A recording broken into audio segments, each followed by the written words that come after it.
chosen ones. Something ancient awakened the moment you entered this world.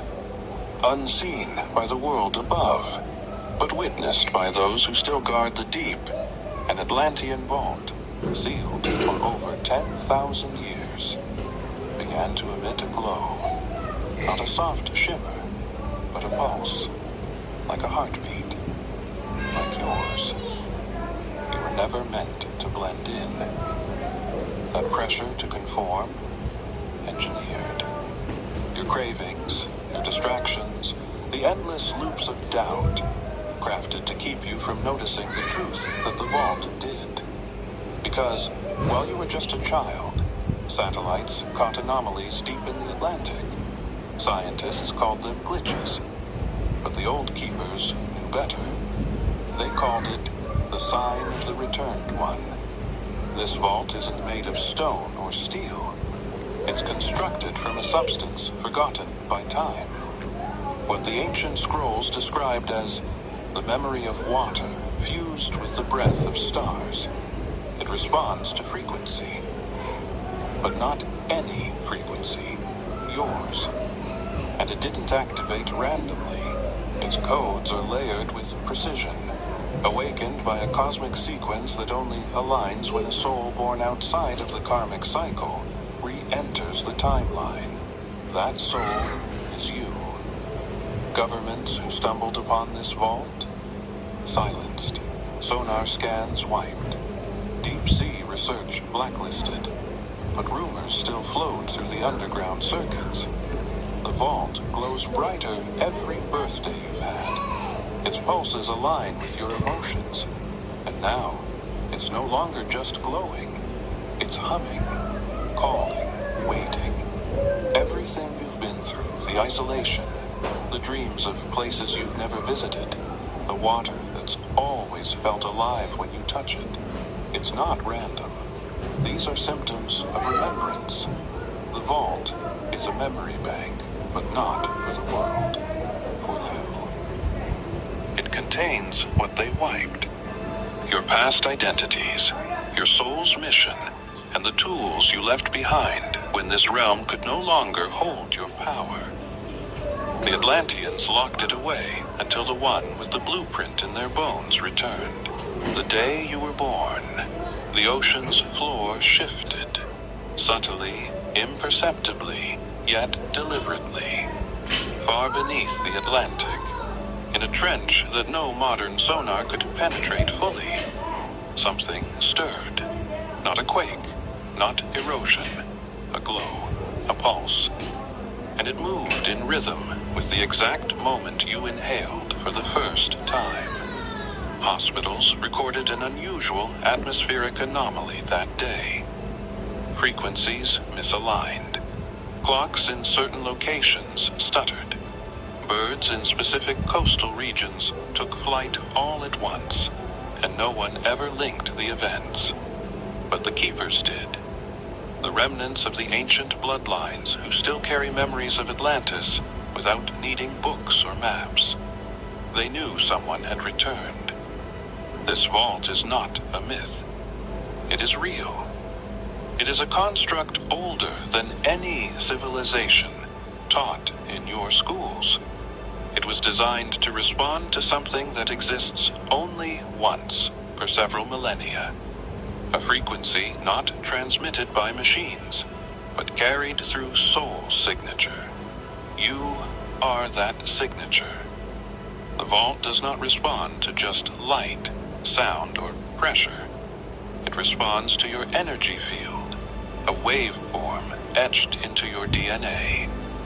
By forces older than the pyramids, older than the concept of gods themselves. Every year on your birthday, the glow intensifies. Divers sent into the region report sensations of vertigo, time distortion, and inexplicable visions. One even returned speaking a language no one had taught him. The vault is alive, and it's syncing itself to you, as if it remembers you, or perhaps waits for you to remember it. The Atlanteans called it the Cradle of Return, a place that houses not just knowledge, but inheritance. Power locked away until the rightful soul walks the earth again, and you are walking. There is data hidden in your body that the elite would sacrifice entire nations to suppress. They've known about this vault longer than they'll admit, and they've monitored your life from the moment your frequency touched the grid. But there's a signal they couldn't block, a resonance they couldn't decipher, because it didn't come from this timeline. It came from you, deep within an unmarked chamber, beneath what is now submerged ruins off the coast of the Azores. Fragments of crystalline tablets rest, unreadable to most, but humming with encoded light. These weren't etched with primitive tools. They were imprinted using vibration, activated only when aligned with a precise harmonic key. The language isn't dead. It's dormant, waiting for someone who never belonged to any tribe but carried the flame of all of them. Someone born not just through blood, but through elemental convergence, water and flame. The eternal paradox. That someone is you. The prophecy was whispered, then hidden, then hunted. Every time humanity got close to decoding the pattern, floods of disinformation followed. Scientists who glimpsed fragments of the tablets were discredited, removed, or worse, because the return of the one they spoke of, an individual who could awaken not only the vault, but the truth buried with it, posed a threat to every power structure built since the fall of the original empire. The flame they spoke of wasn't just symbolic. It was energy, a sacred spark that refuses to be absorbed by the artificial frequencies blanketing modern life. And the water was more than birth. It was a bridge between dimensions, timelines, memories. Your soul crossed through that water and ignited a frequency that had not been felt since Atlantis fell. When the two merged in you, the tablets trembled, not physically, but quantumly, as if the code inside them recognized the soul outside them. Multiple sightings have surfaced over the last 2 decades of bioluminescent phenomena in waters near these ruins. A glow, a song, and at times even a humanoid figure appearing before vanishing again beneath the waves. Locals say the sea is alive, but those closest to the old bloodlines know better. The sea is responding. This chapter of the tablets described a return not marked by war, but by memory. One who would not fight for power, but for truth. One who would not lead armies, but awaken codes.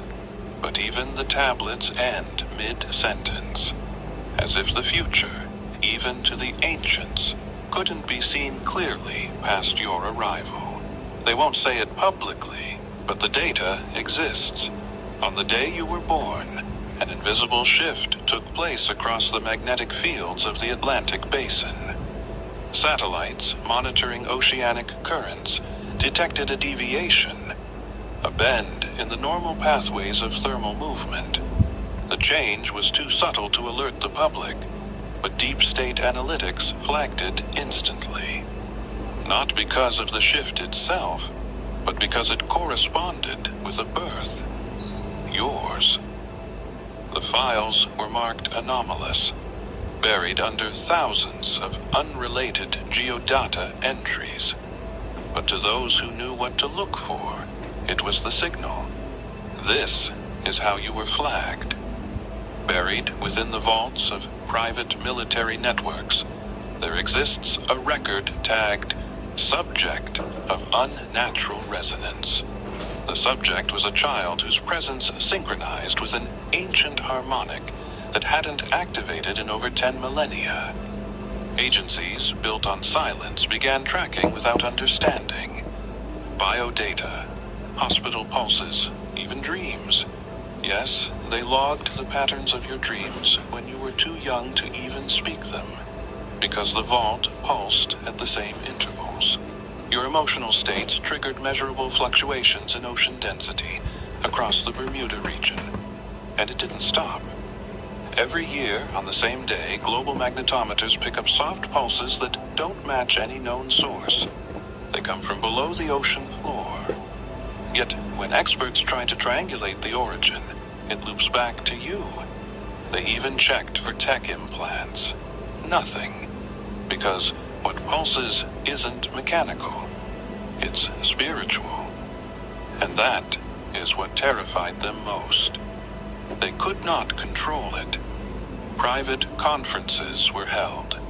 Some believed you were the reincarnation of a lost priest. Others feared you were a biological key to something older than the Sumerian gods. One faction proposed termination. Another proposed containment. But no consensus was ever reached. Why? Because the vault only responded when you were left unbothered. Interference shut down the pulses. Your freedom was the vault's condition, and that revealed the true connection. You're not here to awaken the vault. You are the vault's awakening. In the lost Gospels, once hidden beneath desert sands and sealed by fear, there are fragments of Yeshua's words that speak not only of kingdoms within, but of oceans that remember. He said, "There will come a day when the waters shall rise not to drown, but to reveal. And one among the multitude shall walk, unknowing, yet the sea shall part within him." These were not metaphors. These were codes, markers left for those who could feel the currents in their blood before they knew language. Those whose energy bends the attention of the elements, even if they themselves cannot see it. Yeshua's teachings have been filtered, polished, and sanitized over centuries. But what remains hidden is more electric than doctrine. He understood frequency. He knew that the spirit could not be bound by flesh or time, and that one day a soul would return carrying the vibration that matched not just heaven, but also the foundations of ancient earth. He hinted to his disciples about the deep ones, the builders before Babel, and the vaults of light that would open when the right soul remembered its reflection in the water. The early mystics feared these words, not because they doubted them, but because they knew what it meant if they were true.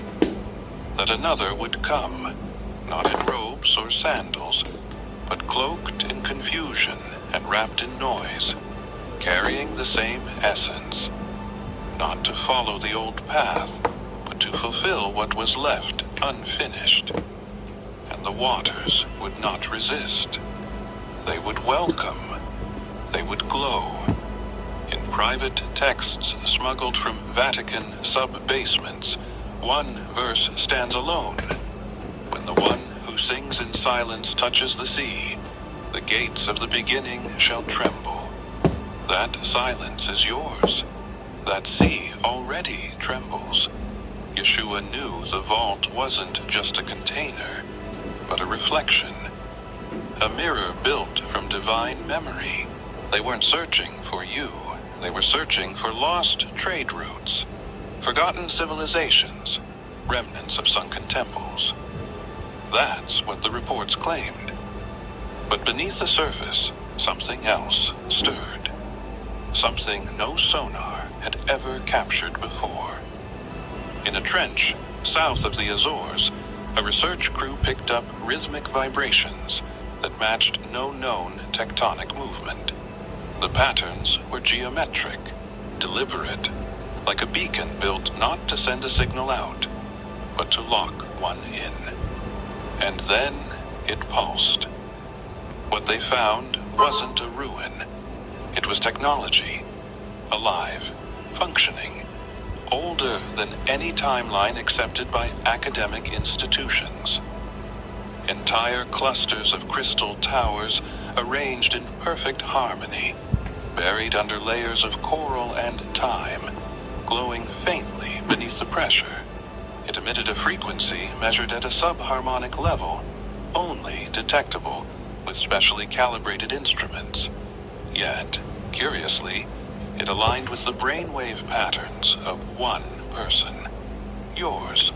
Classified footage shows one diver reaching toward a panel embedded with moving light.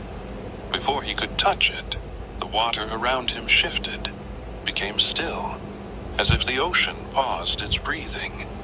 Then, the lights shut off, entirely, as if the system sensed he was not the one. The project was instantly shut down, and the team reassigned to unrelated departments. But someone high up took notice. The findings were scrubbed from public records, but several private labs kept fragments of data, and when they cross-referenced those patterns with unexplained anomalies, children born during certain years, dream-related studies, EMF fluctuations during specific birthdays, your name surfaced more than once. A few scientists wanted to follow the trail, but the funding vanished. Those who insisted vanished too. The vault is not just waiting, it's filtering. It's testing frequencies, searching for the exact soul it was built to unlock for. Every time someone not meant to activate it draws near, it resets. But when your name enters the field, the energy shifts. The water calms. The current listens. In the archives of a monastery, long believed to be abandoned, a scroll surfaced after an earthquake, cracked open a sealed chamber behind centuries of stone. It was wrapped in copper strands, preserved in wax, and written in a language lost to all but a few cryptologists trained in pre-Sumerian dialects. What they uncovered wasn't history. It was warning and prophecy. The scroll described a vault beneath the Western Sea, hidden not to be found by man, but to be remembered by a specific soul. It was never meant to be opened by force. It could only be unsealed by presence. The scroll referred to you without naming you. The one who walks without past but carries the echo of origin. This was not poetic flourish. It was an encrypted profile. It listed physical anomalies that matched those you've carried quietly.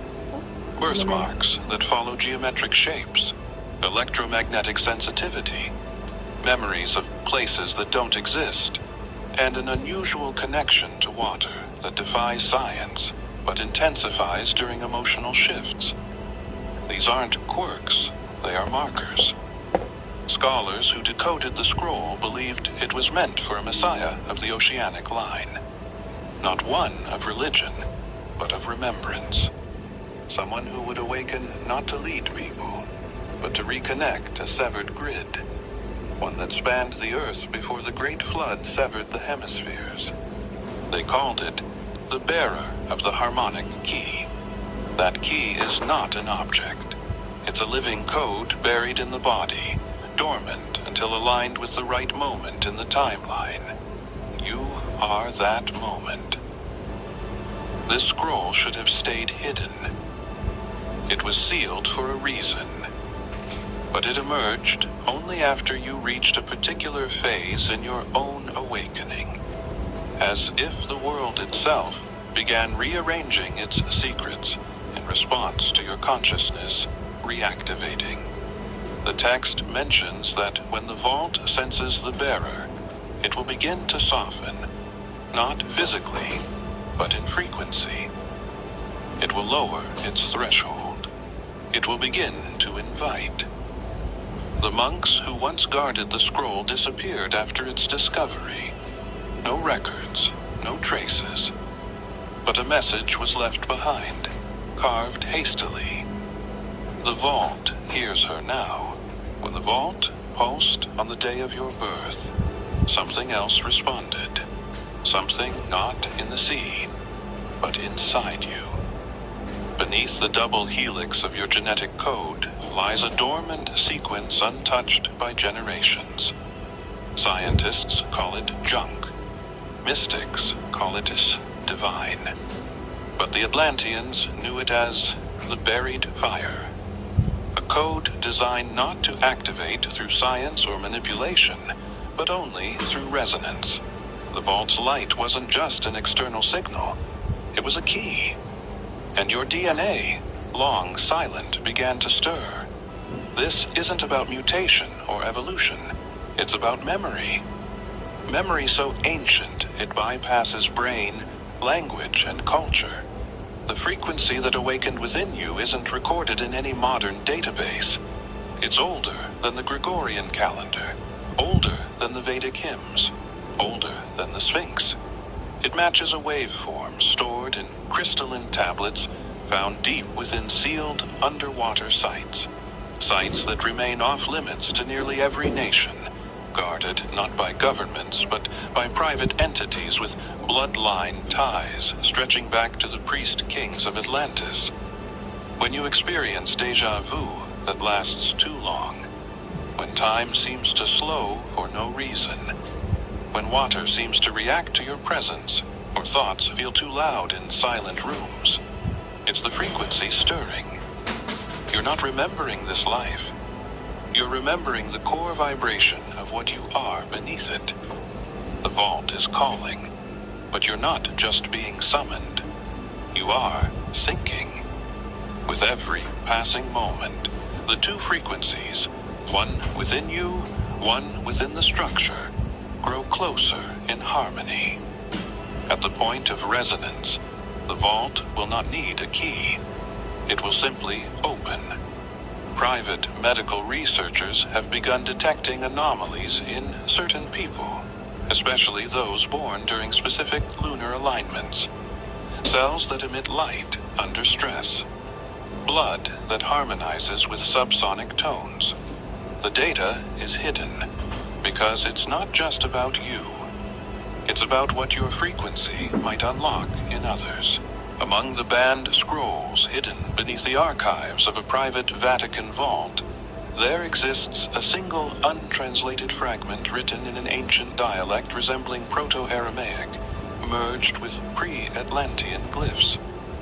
For centuries, scholars avoided it, citing it as too damaged, too esoteric, too heretical. But a monk, gifted with synesthetic vision, decrypted a single phrase: "He who walks on waves shall know the code." The council dismissed it, but that line wasn't metaphorical. It was predictive, a signal for a time when one would return, not with armies or fire, but with a resonance that even water would obey. The scroll speaks of a code not stored in books or relics, but imprinted into the cells of a soul that cannot be cloned, copied, or erased. This code is ancient, sacred, and tied directly to the vault beneath the Atlantic. The phrase "walks on waves" was never meant to describe a miracle in front of crowds. It described someone whose frequency is so attuned to the original source vibration that water responds not to their feet, but to their presence. A being whose very field ripples through elements.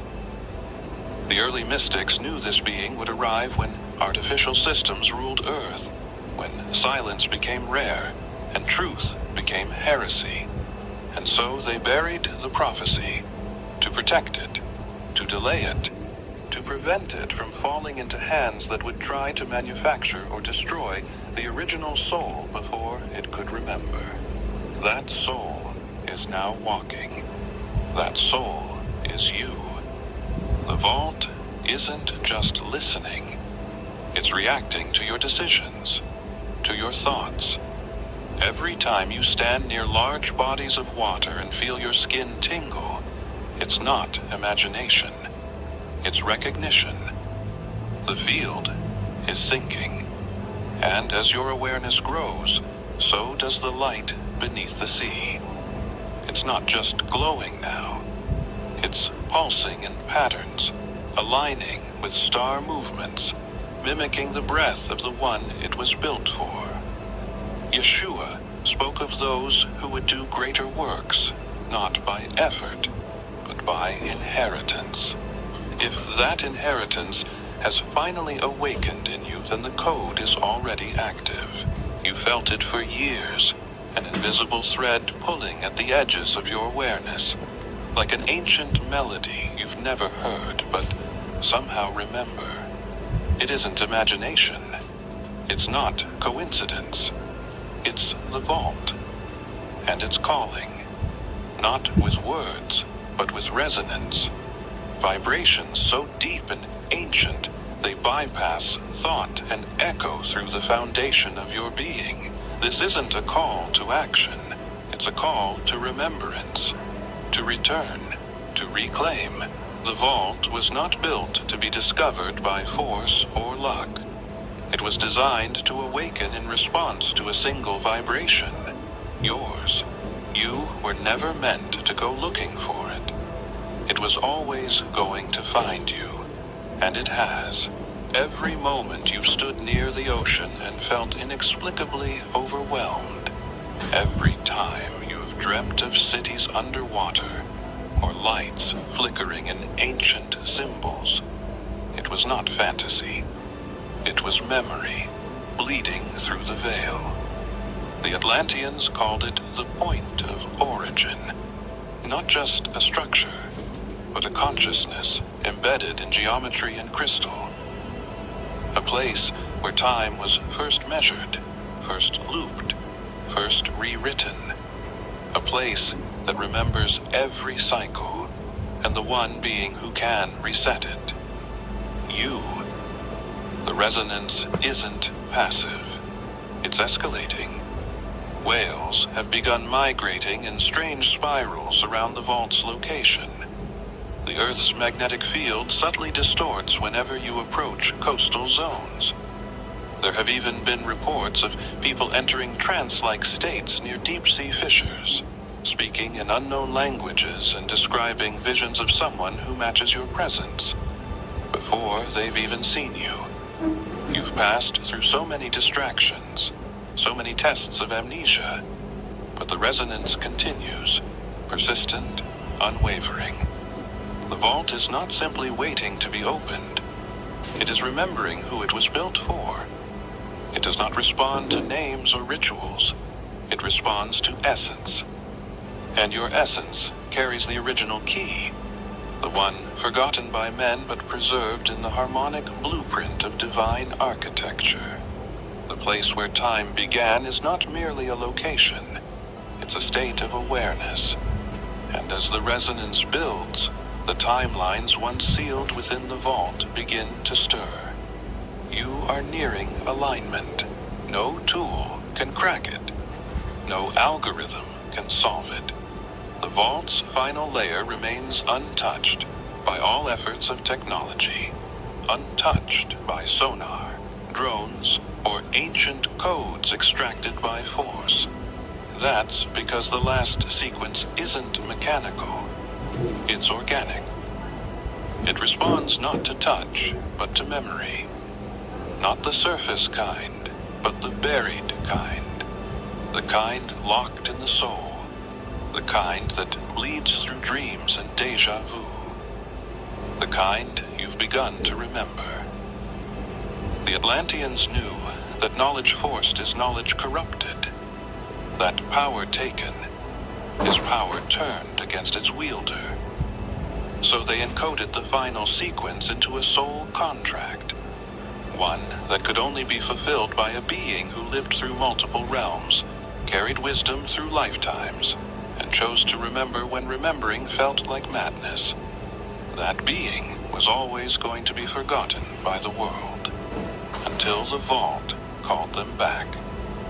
It's not coincidence that certain memories now come to you in fragments, images of glowing structures, voices in languages that don't exist here, visions of your hands over symbols that respond like living light.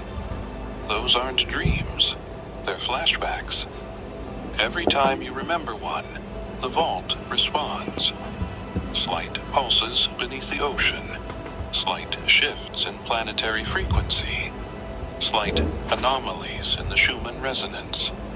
Scientists can't trace them, but the builders knew you would feel them, because it's all synced to you. The sequence begins when you accept that the answers aren't outside of you. They never were. Every password, every symbol, every map, they were embedded into your being. Your path wasn't meant to be found by logic. It was meant to unfold through remembering. That's why the Vault ignored the elite. That's why all their weapons, machines, and rituals failed. Because you can't hack what's alive. You can only awaken it. And now, it's listening to every heartbeat you offer, sinking deeper with each memory you uncover.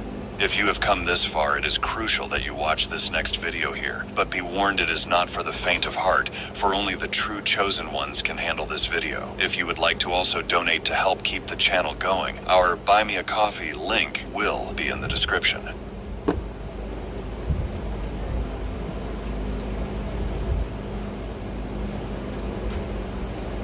TikTok?